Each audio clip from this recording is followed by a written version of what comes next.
रसूल अल्लाह ने 5 खूबसूरत हदीसें बताई। नंबर 1, तुम में से बेहतरीन शख्स वो है जो ना किसी को तकलीफ दे और ना किसी की तकलीफ का जरिया और सबब बने।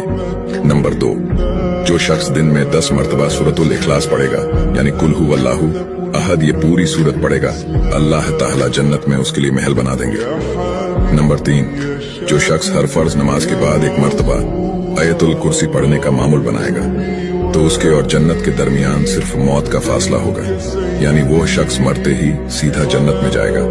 नंबर 5, जो शख्स घर से निकलते वक्त ये दुआ पढ़ेगा, बिस्मिल्लाहि तवक्कलतु अला अल्लाह ला हौला वला कुव्वता इल्ला बिल्लाह, तो अल्लाह ताला शैतान के शर से उसकी हिफाजत फरमा देता है और जिस काम को वो निकला अल्लाह ताला उसमें आसानी पैदा फरमा देता है।